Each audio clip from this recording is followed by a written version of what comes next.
Whole sports all plays. Yeah. Whole sports all plays. Oh, what's the word? Yo, this is Mike Hughes, and you're listening to Chicago's very own Skytown, everything Chicago Sky related podcast, brought to you by the Chicago Sky and the All Sports All Plays Network. Definitely give that a check out if you haven't already.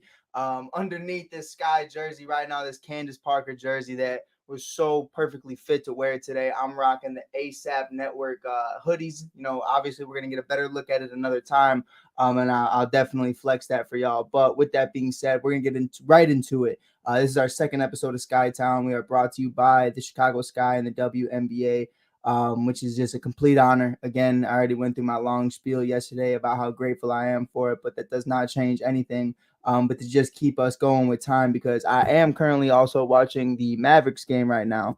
I will be putting my Luka Doncic jersey back on right after this. But with that being said, we have a lot to talk about. The Chicago Sky knocked off the Washington Mystics today, who went into this game 5-1, which was a great win. First game back with Kahleah Copper. The Chicago Sky are pretty much relatively healthy right now. Everybody's back. Allie Quigley, Kahleah Copper, everybody else is pretty much here.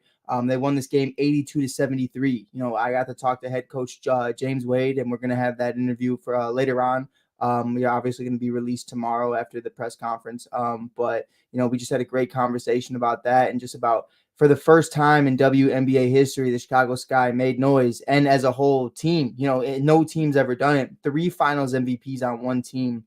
That was the first time they've ever stepped on the floor together in an actual legitimate regular season game or in any kind of game. You know, Kahleah Copper, Emma Meesseman, and Candace Parker, obviously all finals MVPs and champions. You know, it's dope, man. It's so sick. It's one of my favorite things about this team right now is that they are so deep in their bag of tricks. And not only is the bench just as good as the starters, but they can compete just as well and just as hard. So we're going to break that down. Shout out Candace Parker becoming the oldest, age is but a number and age is only as you feel. Obviously, that was shown today. Candace Parker becomes the oldest player in WNBA history to record a triple-double. What an amazing performance from her tonight. I got to speak with her and Kahleah Copper after the game. Again, our interviews are going to be coming out tomorrow at a later date. What up, Lennon? Hope everything's going well for you, my brother.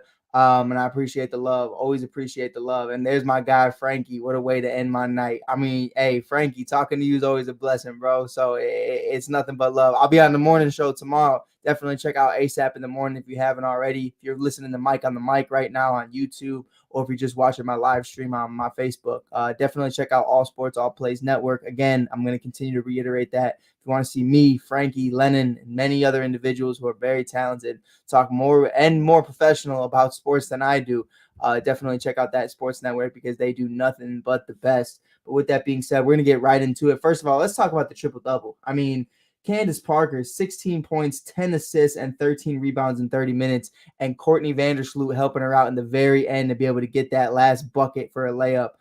To be able to pull that through, it was nothing short of amazing. And I loved every minute of it. It was unselfish basketball. James Wade even said to me he didn't want to be that guy to take her out. And when she had, 8 assists at the time in the last few minutes of the game, he wanted to give her that opportunity to get the triple-double. She obviously already had a double-double. And she had one hell of a night statistically, not only the triple-double, but just doing great things all around. I mean, Candace Parker's out here completely balling and hooping and in just a completely different space right now. One of my favorite things about her game, and especially in the last 24 hours, here's a fun stat from the All Sports All Plays Network. I shared it on Facebook. Chicago's Candace Parker now has 142 double-doubles of her career. Number 4 all-time. Candace Parker passes Milton Jones for 12th all-time in field goal attempts on a three-pointer at the 5:59 mark of the third quarter. I mean, it's just a great feeling. It's just a great feeling to know that Candace Parker's career, even before she was a Chicago Sky, we always had love for Candace. She was originally born in St. Louis, but she is and breathes Chicago. She's been here the majority of her life. I got nothing but love for her. And I feel like at the end of the day, we really do need to just value her and Diana Taurasi and Sue Bird and so many others, because they're coming to a close. They're coming to a close, and we all understand that. Now, obviously, Candace is showing she has a lot more game in her than we all think, a lot more left in the tank than others like Sue Bird does. pardon me. But it's one of those conversations to just kind of appreciate what we have going right now. And I'm loving every minute of it. So for Candace Parker to get that triple double tonight and to be able to talk to her after the game, just being there in that media preference and that media conference, it was nothing but love. And we didn't get to have a one-on-one conversation like we did the other week. She was very busy and I didn't want to hold her that long, but it was nothing but love from her and Kahleah Copper, and they are an amazing duo. My boy Lennon, what's the word? Lennon's got a question. Hey, bro, I got a Bears season preview coming up. Hope you can put your input on the article of Candace Parker. Yeah, man, for sure. Just let me know, bro. Just let me know. I'm definitely always willing to check stuff out. Always willing to help you out, brother. My guy Freddie, what's the word? What's the word? My guy, sports guy. No, you didn't, Freddie. Stop lying. I was watching you guys today. He said that's hilarious. Frankie, you're horrible, bro. But with that being said, let's just get into the rest of the game. Kahleah Copper's first game back since her injury. First, we're gonna get into Emma Meesseman, had 11-0-4 in 26 minutes. Again, a great defensive game from Emma. Just completely out there, just being dominant. I mean, just being dominant in the paint. Kahleah Copper had 12-1-4 in 27 minutes, was somewhat limited.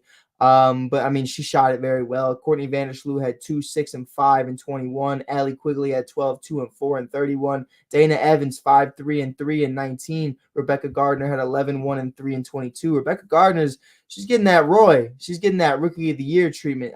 Stevens had 13, 0, and 1, and Hebard had 0, 0, and 0 in 2 minutes. But with that being said, it was just all around a great performance from the entire team, especially against a great team like the Mystics, who started out 5-1. I mean, this is what this team could truly be. At full strength, I love every single minute of this team. I mean, they excite me.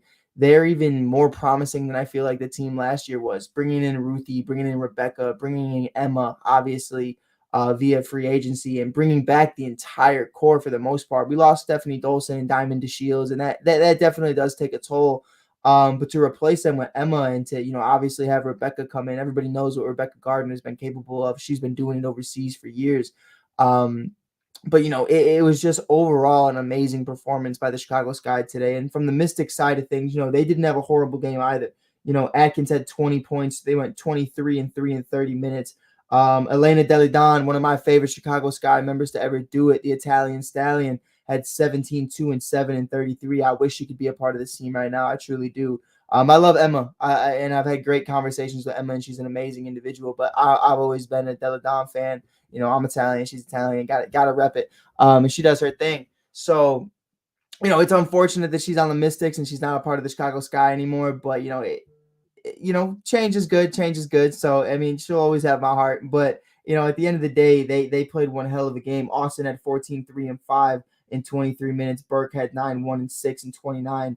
But the bench just really wasn't there. I mean, we had several individuals on the bench that scored less than 2 points. So that's definitely different. It's about the Bills. my guy.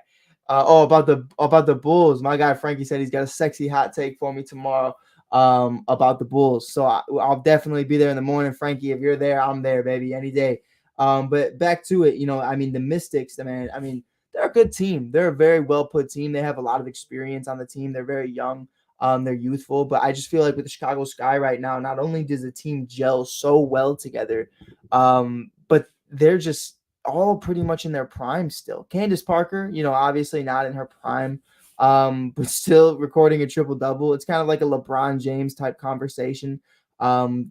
Women like Diana Taurasi, Candace Parker, Sue Bird, they're never going to fall off. Elena Delidon, I mean, they're never going to fall off. They're just going to remain consistent. They're going to remain elite because that's who they are.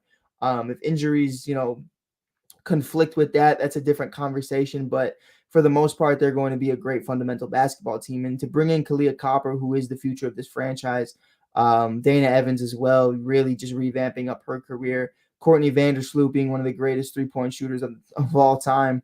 And obviously Allie Quigley doing her thing as well. I mean, this team is just ready. And Emma Meesseman as well, a finals MVP and a champion of her own. It really is just a very well put team. And someone like James Wade, who, I even asked him, we're going to get the interview tomorrow, but I talked to him about, this is your first time actually getting to start all three of these finals MVPs on the same team. What was that like? And he didn't even know. Like he doesn't care about who did what and who did this. Nobody cares about who's starting and who's not. And that's a beautiful thing, a part of this team, is that they're willing to sacrifice and they're willing to get things done. And I love that. I love that from him, and I love that from them as well. That's what makes a championship caliber team, is people who are willing to sacrifice and put in the work. And there isn't a single person on this team that I feel like doesn't put in that work night in and night out. And it's very rare to come by. There's always one. But on this team, I really can't find one. There's nobody on this team that I look at and I go, that's the one that's going to hold us back. That's the one that I don't want to be on the court when there's 2 seconds left and we're down by 1. Every single one of these women on this team, they completely dominate, and I love every minute of it. And I'm not just saying that because I'm a Sky fan. Like last year, I felt like we did have a couple holes on the bench, especially when a couple people went down. It was definitely noticeable. Dana wasn't really getting acclimated in the system yet. Her minutes weren't really showing, and the rest of them, it just wasn't what we wanted. You know what I mean? Even Diamond DeShields, as a starter, wasn't really performing the way we wanted her to. Obviously, injuries are a big part of that, and just kind of just tempos and not really meshing well with the team. But she's a champion of her own, and she's with Phoenix now. So I'm really excited about that. And also, if you haven't already, check out Beyond the Rim. It is an all WNBA sports show hosted by Megan Price, Alana Trapp, and myself. And I'm only laughing because, there's so much more I could go on about this show, but I could be here all day talking to you guys about it. It is amazing. We talk about everything. I did not get to make this week's show. I was a little bit busy at a friend's graduation, but definitely check it out every Wednesday night. I believe 7 p.m. Central. So it's just something beautiful, man. And I'm so happy we're here. I'm so happy we're at this point. The rumors are going around right now about Brittany Griner and her being free, and we're definitely going to touch more on that on Beyond the Rim. This is more Chicago Sky based, but Brittany Griner hopefully will be home very soon. And I'm just really excited about that, man. I'm really excited about that because it's too long in coming. Obviously there's a potential trade, I guess you could call it, a trading of humans, which is, it's insane to me that we're even having that conversation. They want a prisoner that is Russian. Obviously he's done horrendous things, for Brittany Griner for literally doing nothing, which is insane to me. So we're swapping a huge criminal for someone who literally just brought a vape pen onto an airplane. But regardless, that's a conversation for a different day. Definitely be on there for Beyond the Rim. We're going to get into all of that and why it's ridiculous that Brittany Griner was even arrested in the first place. Free Brittany Griner. But it's definitely one of those things where I'm just super proud of this team. I'm super proud of everything they've done so far. This is just a game recap. We're definitely going to break it down more tomorrow about what I think about the season and where we're going to go. But with that being said, I do again just want to give praise to Freddie Henderson, Jay Ness, the Chicago Sky PR and media department for just allowing me to do this and allowing me to have this freedom to just talk about the WNBA, and everybody who supported me all the way from Frankie, Jay, Freddie, everybody else, Tony. I mean, it's nothing but love, man. And I truly do appreciate it. So again, if you haven't already, follow me anywhere down there on any of those social media platforms. Take a screenshot, do whatever you got to do. I do up to date everything pretty much on there. I'll just and if I'm not talking about sports, I'm talking about memes. But with that being said, I do want to say once again, thank you guys for everything. This is Mike Hughes from Mike on the Mic. Follow Skytown on all streaming platforms. Follow Beyond the Rim, the All Sports All Plays Network. Follow Mike on the Mic podcast. You can find all Chicago related sports on there. We talk about everything. Follow Skytown, most importantly, and follow WNBA. I mean, get up to date, baby. We get with it. But with that being said, amazing win from the Chicago Sky today. Thank you guys for listening. This is Mike Hughes from the All Sports All Plays Network. Peace. All sports, all plays. Yeah. All sports, all plays. All sports, all plays. 365, we making up plays. You talking the game, get you to the days. We're high in the court, the dime in the lane. Variety topics, living the same. All presentation, sports information. In the airways, taking the nation. All sport, all plays, they work in your faces. Grace at the field, so tie the laces. All sports, all plays.